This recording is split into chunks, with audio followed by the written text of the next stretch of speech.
Vamos lá. Então, todo mundo viu já a revisão de como é que é, né? As anteriores. Então, vamos lá. Imersão de utensílio emprestado. Não é necessário imergir um utensílio que é emprestado ou alugado do GOI.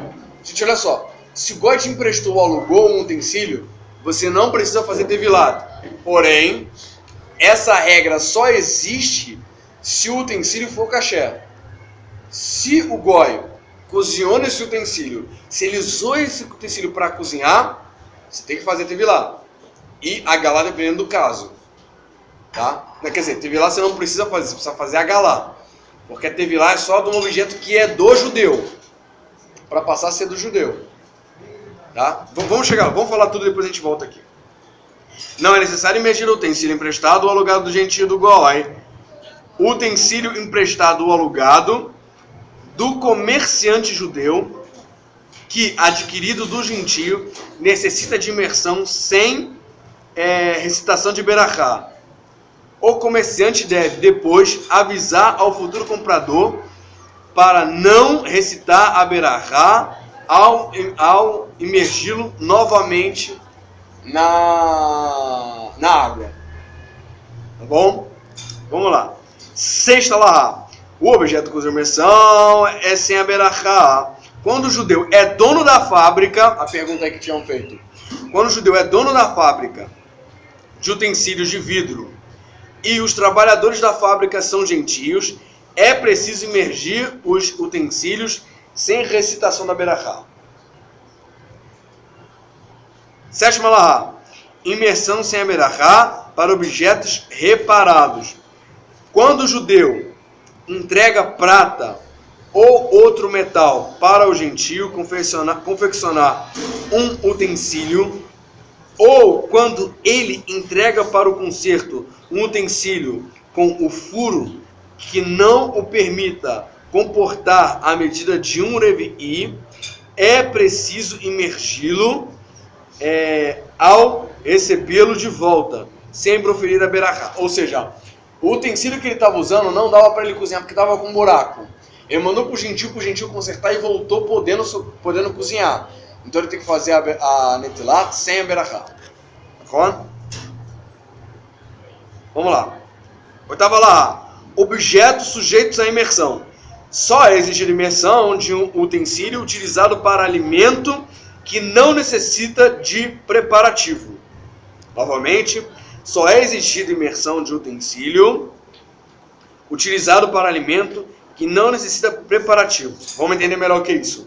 Portanto, ferro usado para a preparação de matzot, ou corte da massa, ou agulha para costurar o recheio, não necessita de imersão. Por quê? Porque ele não é feito para cozinhar necessariamente. Ele é só para preparar o objeto em primeira instância, para ele depois ser cozinhado, ou ele já cozido, para ele preparar de alguma forma. Por exemplo, aquelas não tem aquela tipo um aplicador de confeito. O aplicador de confeito ele não serve para cozinhar, ele serve para quê? Para aplicar confeito para ele ficar mais bonito. Então não precisa.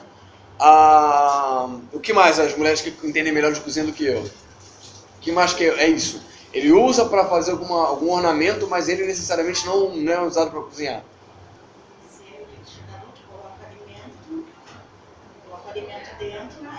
Liquidificador, na prática, acaba que as pessoas já fazem no netilat.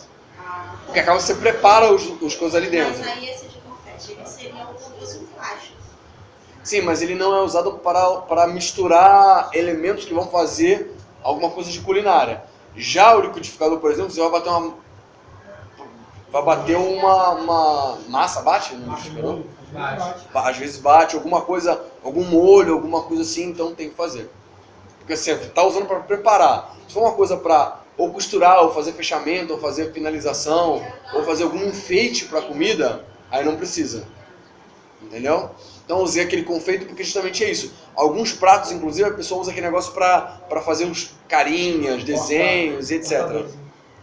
O cortadorzinho é um exemplo. O cortadorzinho não precisa. É um negócio bem interessante, é o liquidificador, que muitas vezes a gente não se atenta. Às vezes a gente esquece, no liquidificador a gente faz muita coisa com leite e às vezes a gente bate molho alguma coisa que tem carne. Sim. Se a gente não se atentar com isso, a gente pode estar... Mas isso é uma matéria que a gente vai falar mais à frente. Calma, descansa com calma. Primeiro, netilat, kelim, aí agora o que dá para cacherizar, o que precisa cacherizar, depois carne com leite. Vamos chegar lá. Vamos lá. Imersão de utensílios emprestados, a gente já falou. Objeto cuja imersão sem brachá. Imersão sem bênção para objetos separados. Onde a gente parou aqui? Na 5? Onde a gente parou aqui? Hã? Imersão de utensílios emprestados, a gente já falou. Objeto cuja imersão é sem a berachá, a gente já falou? Da fábrica do gentil, já. Imersão sem bênção para objetos reparados, ou seja, conserto. Não. De conserto a gente falou. Se tiver um buraco... Agora. Sim, agora, né? Então, quando tem um buraco, alguma coisa precisa consertar. Leva pro goi, volta para você. Então tem que fazer tevilat sem berachá. Vamos lá. Oitava lahá. Objetos sujeitos à imersão. A gente parou no segundo parágrafo, a gente continua nele. Portanto, ferro usado para a preparação de matzot, ou corte de massa, ou seja, aquele ferro que você vai preparar a matzá ali em cima. Você não vai cozinhar a matzá, você vai só preparar a massa. Então não precisa. Ou então, você vai fazer corte ali da massa. Vai só cortar a massa em cima, você não vai cozinhar, você vai só cortar a massa que já está pronta. Então você não precisa fazer tevilat desse objeto. Ou agulha para costurar um recheio também não precisa. Mas a faca de shritá, do abate ritual, e a que esquarteja o animal, ou seja, que corta os pedaços do animal para separar, já que podem servir para ingerir alimentos prontos, ou seja, que vai ser preciso aprontar, necessitam da imersão sem proferimento da berachá. Faz a imersão, mas não faz a berachá. A mesma lei se aplica nas bandejas usadas para assar as matzot. Então, a bandeja que você vai assar a matzá. A matzá está pronta, você vai só assar ela ali. Então não precisa fazer a berachá. Suportes de utensílios como não tem contato com o alimento, não necessitam de imersão. Ou seja, vai ter lá um suporte, por exemplo, o pessoal falou sobre aquela rodinha que fica embaixo do prato do micro-ondas. Não precisa, que é só suporte. Tá? Não precisa. Espetos de metal para assar carne no fogo necessitam de imersão, com proferimento de berachá. Espetos de metal para assar carne no fogo necessitam de imersão com proferimento de berachá. O espeto, ao botar no churrasco, precisa.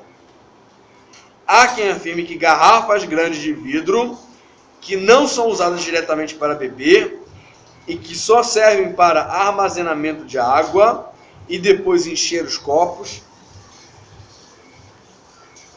não são considerados utensílios para a refeição e, portanto, não é necessário imergi-las, mas outros sustentam que a imersão é necessária, e aí tem o Yad Efraim que fala sobre isso.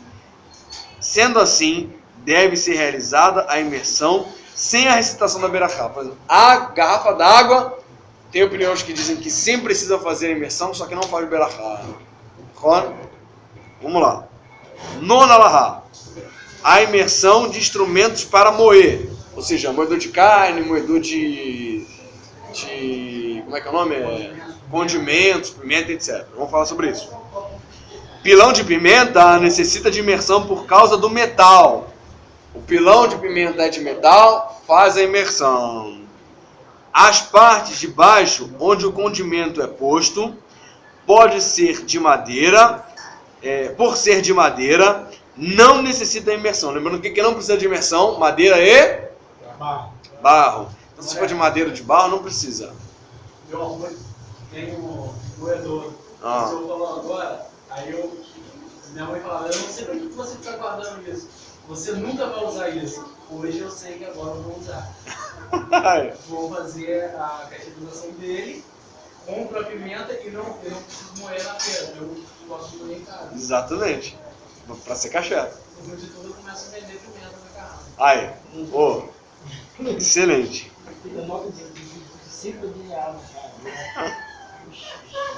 Vamos lá. pilão de café deve ser imerso sem a recitação da berahá. Então, pilão de café não precisa, você precisa só da imersão sem a berahá. 10ª alahá. Ih, gente, caramba, a gente vai conseguir falar tudo. A gente vai conseguir falar tudo. Caramba, que legal. Dá para adiantar, porque pensa que a gente vai precisar de todas essas matérias para Pesach. Vamos lá. Verificação preveniente e procedimento da imersão. Como é que faz?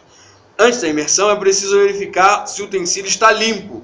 Pelo que eu já falei. Lava o utensílio por completo. E outra, algumas panelas, se você tiver certeza que você tirou nas bordas delas, às vezes acumula comida e gordura.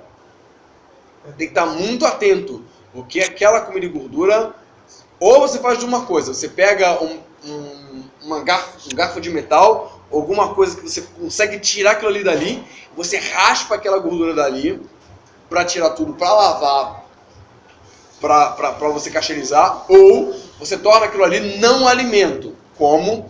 Você pega uma coisa chamada diabo verde que vende no mercado, além de raspar, você coloca ali para ter certeza que aquilo ali não vai ser comida. Hã?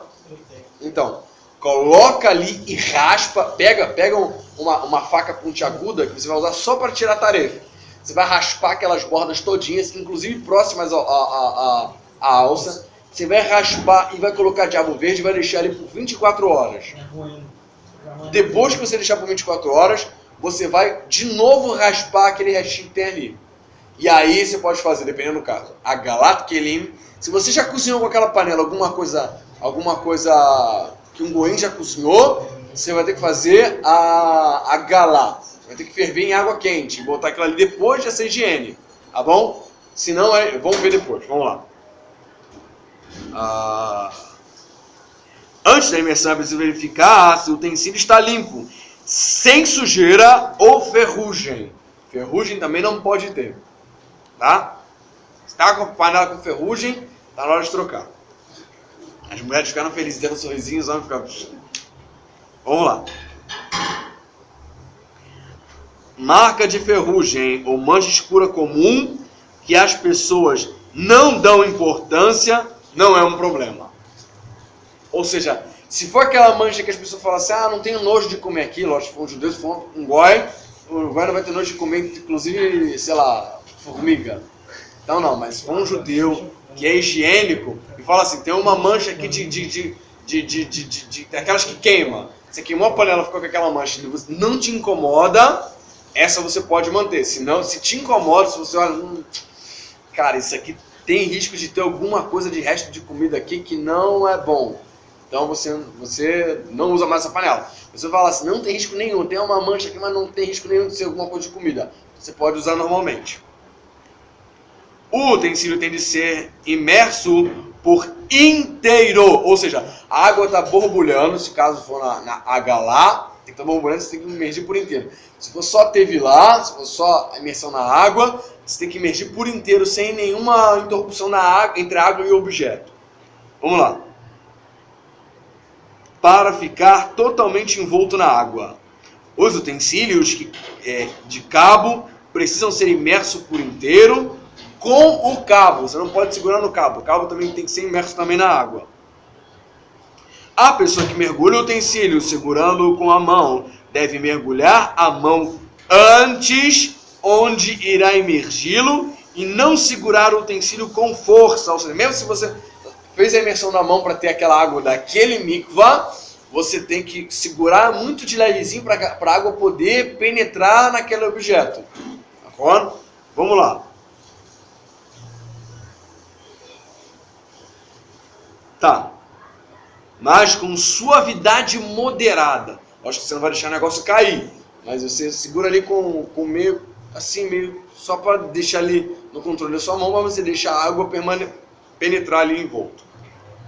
Quando o utensílio é mergulhado ou preso a um fio, como quando é imerso num poço, ou seja, você só amarrou um fio para poder fazer a imersão. Vamos lá. É preciso atentar para que o nó ficar folgado. O nó não pode ficar preso, porque o nó folgado você pode balançar e aquilo ali vai fazer com que a água passe entre a corda, a linha e o objeto. Se o nó ficar muito preso ali, o que vai acontecer? O nó não vai deixar passar água entre o objeto e a água. Vamos lá. Para permitir que a água envolva todo o utensílio. 11ª alahá, recipiente de boca estreita. Ao imergir o utensílio na boca estreita, é preciso mantê-los imersos até que a água preencha todo o interior. Uma forma também é, por exemplo, pega um barbante e segurar nas duas pontas do barbante, assim, mexer assim. Sim. O barbante ele absorve a água e vai tocar com o nó. Sim. Aí dá um nó. Pode ser. Pode ser. O ideal, gente, é você fazer um objeto de cada vez, a não ser que não dá tempo, talheres às vezes dá muito trabalho, tal. Se você puder fazer um de cada vez, beleza, melhor. Mas se não, tem coisas que você pode fazer no coletivo. Então, dependendo do que for, às vezes tem horário de mikvah, às vezes tem algumas coisas assim que acabam fazendo, amarra várias panelas no barbante, não é o melhor, mas você já verificou, já fez a galá, já fez tudo, só falta só fazer a imersão, você pega todas elas, amarra, bota o barbante por dentro das alças e faz isso que o Yohanan está falando. Você mexe assim, dentro da água e fez uma brachá só e tal. Não é a melhor coisa, mas funciona. Especialmente às vezes quando a pessoa está fazendo cacherização de Pessah, ele bota um chalir para fazer a cacherização da casa dele. Então ele fala, olha, não quero ter dor de cabeça com cacherização. Então toma aqui o dinheiro, você faz a cacherização de tudo para mim. Depende, tem pessoa que faz cacherização que cobra R$300 para fazer a cacherização de uma casa. Entendeu? De uma casa não, dos utensílios daquela casa. O fogão, às vezes, é quase o mesmo preço, mas às vezes só o fogão é só... às vezes chega a ser R$400 mais ou menos. Só o fogão? Só o fogão. Porque o fogão tem vários problemas. Então, são muitas alahot do fogão. Especialmente Pessah. Pessah, gente, quem quer comprar Pessah correto como tem que ser, o fogão tem exigências que, assim, eu quero ter tempo para poder falar tudo para vocês conseguirem fazer por conta de vocês. Porque é muito difícil cacherizar um fogão. Muito, muito. Especialmente para Pessah. É quase melhor comprar um, né? É quase melhor comprar um. Ó, se você... É por isso que tem judeus que tem um fogão. Um fogão de Pessah e um fogão normal. Geralmente tem um fogão de Pessah e um fogão normal. Para não ter trabalho. Porque todo ano em Pessah, o fogão tem coisas que, gente, vocês nem imaginam que a lei exige. Por exemplo, desde a boca do fogão até o botão que você vai ligar aquele botão elétrico que você vai ligar, até o botão que você abre o gás. Tem muito problema fogão. Às vezes a pessoa costuma comer, às vezes a pessoa não sabe e come hametz em Pessah, que é gravíssimo, porque não sabe as leis. São difíceis. E até mesmo, até mesmo de bactérias. O fogão é um local que mais manuseia, né? Não, mas no caso de Pessah, o grande problema, tá, é lógico, tem questão de bactérias, mas o problema de Pessah é facilmente uma coisa que está em kasher le Pessah, pode virar toda ela tarefe, não por causa da casa, por causa do fogão. Por exemplo, eu comprei um fogão e uso ele em Pessah. Usei esse ano, vamos botar assim. Pro próximo, aí guarda aquele fogão. Aí você faz netilato quilim só do que precisa, não precisa fazer agalá, você precisa fazer só netilato quilim. Aí o fogão, pro próximo ano, eu preciso cacherizar ele ou não? Não. Se ele está kasher le Pessah, ele está kasher no ano todo. Um fogão zero, ele é kasher le Pessah? Ele é kasher le Pessah. Só precisa só fazer netilato quilim das partes que precisam. Mas zero ele está kasher le Pessah. Só que no ano seguinte, quando chegar em Pessah, tem que cacherizar para Pessah. Porque você descacherizou ele durante o ano todo para Pessah. Tá kasher para você comer comida kasher. Mas para Pessah, ele não tá kasher. Todo ano tem que cacherizar. Mas aí ele é mais fácil. Mais fácil. Então, geralmente o que acontece na casa judaica, que é muito marmir, para resolver esse problema, para não ter problema de cacherização de Pessah. Ele tem um fogão de Pessah e um fogão do ano normal. É isso que eu tô falando. Por exemplo, eu comprei um fogão zero, usei para Pessah. Sim. Acabou, E ele vai ser só para Pessah. Aí guardei ele. Não precisa mais cacherizar para Pessah. No outro ano eu não preciso cacherizar. Não precisa. Tá. Tá kasher lepesach. Se você fecha ele, exato, mas tem famílias que fazem, mas tem gente que fala que não consegue. Porque se a gente for kasherizar, certamente, provavelmente a gente não vai conseguir fazer correto. A gente for para analisar, é muito complicado. Pagar R$400 para uma pessoa poder fazer, R$400 tu não for fogão, tu pode usar uma vez por ano tranquilo. Sim. O fogão aí mais tranquilo, você usa uma vez ao ano ele. Por isso que a visão fala o seguinte, para ser judeu precisa ter 2 fornos? Não, tem como fazer para não ter 2 fornos, mas que é um trabalho ter um forno só, O ideal seria que as pessoas tenham 2 geladeiras. Se não tiver 2 geladeiras, como é que faz? Tem que ter um trabalho para poder kasherizar e manter a geladeira kasher. É mais trabalhoso. Por exemplo, o ideal é a pessoa ter 2 pias em casa. É o melhor. Facinho ter kasher, ter halal e o basar separado.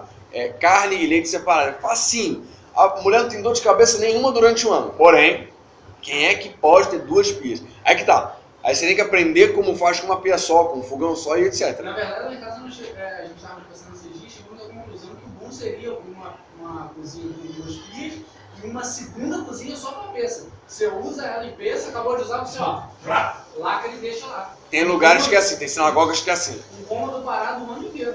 Sim. Tem sinagogas que funcionam assim. Eu não sei se tem casas que pode fazer isso. Mas que tem sinagogas que fazem isso, tem. No caso, a gente não tem a solução de poder fazer, se tiver condição de fazer uma cozinha a mais na casa e deixar trancada. Na casa, se puder fazer, melhor. Não, para deixar para peça. Se puder fazer, melhor.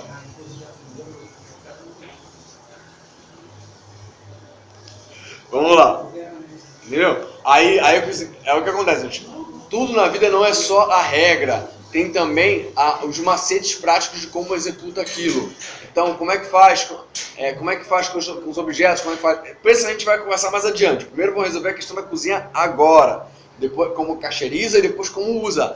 Eu não posso dar só aula de como cacheriza. Depois de cacherizar, depois vocês aprenderem a cacherizar, o que você tem que fazer? Aprender como é que usa uma cozinha kasher. Porque senão você cacheriza e depois o que acontece? Tem que cacherizar tudo de novo porque ela se torna não kasher. Essa pessoa não sabe usar. Sim. Sobre a inversão dos objetos, é só o homem ou a mulher? Não, ambos podem fazer, a obrigação de ambos, entendeu? Obrigação de ambos. A mulher só é isenta das mitzvot que tem hora determinada para ser feita. Entendeu? Só isso, só que a mulher está isenta. Por exemplo, rezar Shema, a mulher tem que rezar igual o homem. Igual.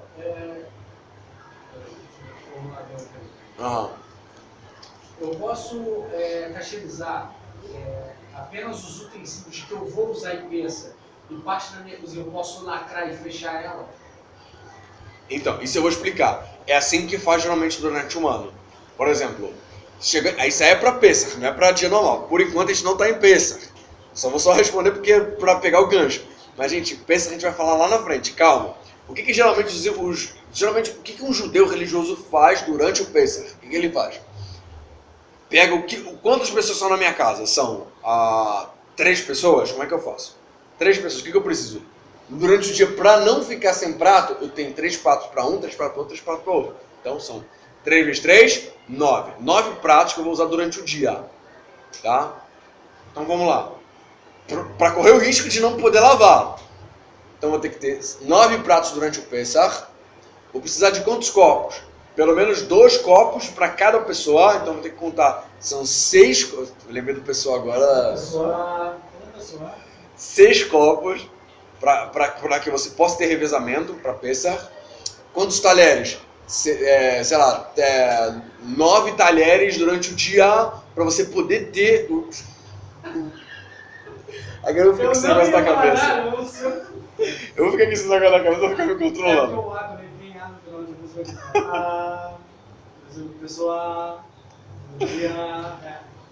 Então vamos lá. Então o que acontece? O que você vai fazer?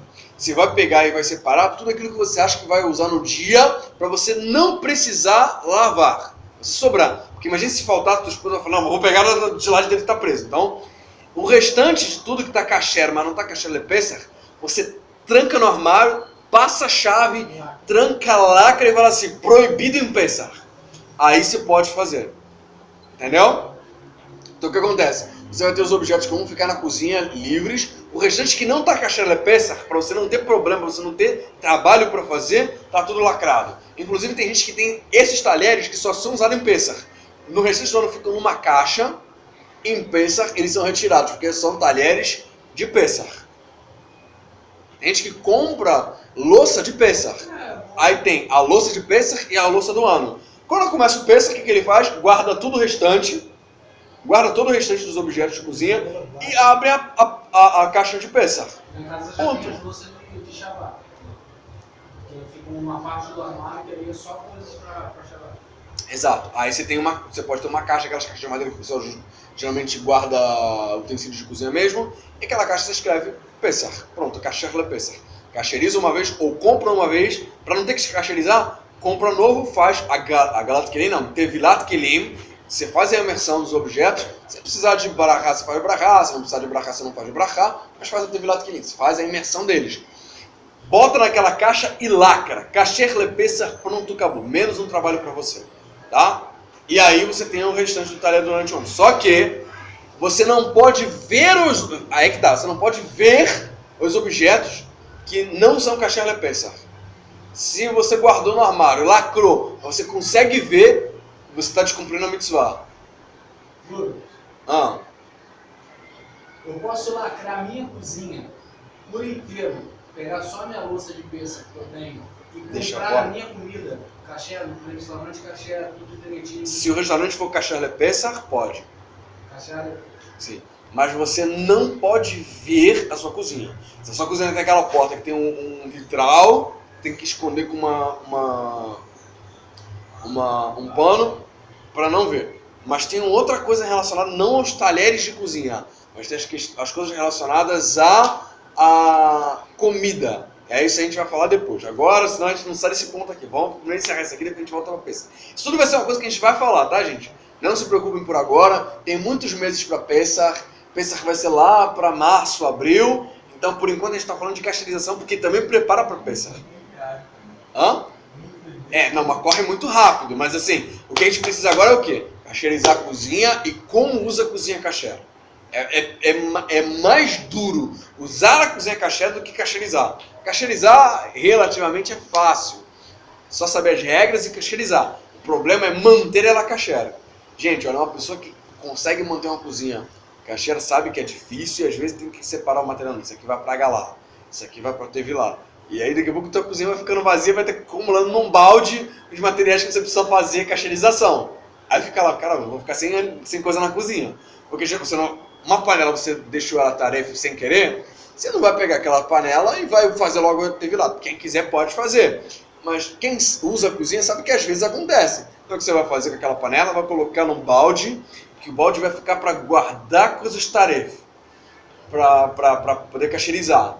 E aí, quando for o momento que você cacherizar tudo, talvez de 3 em 3 meses, talvez de 5 em 5 meses, talvez de 6 em 6 meses, você vai fazer a cacherização delas.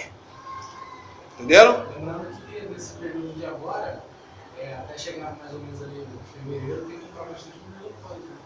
Sim. Tem que comprar bastante comida fora. Mas não. Não, por causa de Pessah não, por causa de Purim. Porque não pode chegar em Pessah e tem que comer comida. Olha só. Olha só. Tem que se livrar da bebida. Será? Aí acumula para poder se livrar tudo em Purim. Vamos lá.